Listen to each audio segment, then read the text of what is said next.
Welcome to the Learning Lounge. This is another video for one word substitution. So let's start. સૌથી પહેલા છે a list of item to be discussed at meeting. મીટિંગમાં જે વસ્તુની discuss કરવા માટેની list હોય એને આપણે કહીશું એજન્ડા એટલે કે કાર્યસૂચિ. ત્યારબાદ છે a medicine to nullify the effect of poison or another medicine એટલે કે વિષનાશક તેને કહીશું એન્ટીડોટ. ત્યારબાદ છે animal or a plant growing or living in or near water તો એને કહીશું એક્વાટિક એટલે જલીય. ત્યારબાદ one who denies oneself ordinary bodily pleasures એટલે કે જે સંન્યાસી હોય એને કહીશું એસ્કેટિક. ત્યારબાદ a person engaged in or trained for space flight it's called astronaut એટલે કે અંતરિક્ષ યાત્રી.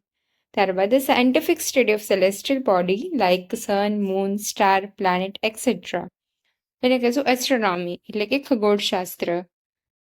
ત્યારબાદ a doctor who specialise in the study or treatment of heart disease હૃદય રોગના જે નિષ્ણાંતો હોય એમને કહીશું કાર્ડિયોલોજિસ્ટ. ત્યારબાદ એનિમલ ડેટ ઈટ મીટ એટલે કે માંસાહારી એમને કહીશું કાર્નિવોરસ. ત્યારબાદ અ પ્લેસ પર ગેમ્બલિંગ ગેમ્સ આર પ્લેડ એટલે કે જ્યાં જુગાર રમાતો હોય તો એને કહીશું કસીનો. ત્યારબાદ a list or collection of books or informative graphics એટલે કે કોઈ એક સૂચિ હોય તો એને કહીશું કેટેલોગ.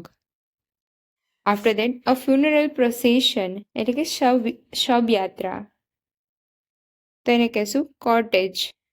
ત્યારબાદ સેન્ટર ઓફ અટ્રેક્શન એટલે કે જે આકર્ષણ બિંદુ હોય એને કહીશું સાઇનોસર. ત્યારબાદ a leader who sways his follower by his oratory એટલે કે જનોતેજક નેતા તો એને કહીશું ડેમોગોગ. ત્યારબાદ the study of population and its dynamic it's called demography જનસંખ્યા. ત્યારબાદ a large bedroom for a number of people in a school or an institution. It's called dormitory એટલે કે શયનાગાર. ત્યારબાદ a game in which no one wins એટલે કે equal થાય કોઈ ના જીતે તો એને કહીશું ડ્રો.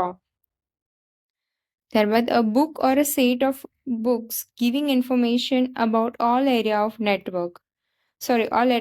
areas of knowledge એટલે કે વિશ્વકોશ તો એને કહીશું એન્સાઇક્લોપીડિયા. ત્યારબાદ the murder of one's brother or a sister ભાતૃહત્યા એને કહીશું ફેટ્રીસાઇડ. ત્યારબાદ ધ વેરી સ્મોલ વિલેજ તો એને કહીશું નાનકડું ગામ હોય તો એને કહીશું હેમલેટ. ત્યારબાદ a building in which aircraft are housed વિમાનશાળા તો એને કહીશું hangar. So that's all. Thank you guys. Please like share and subscribe.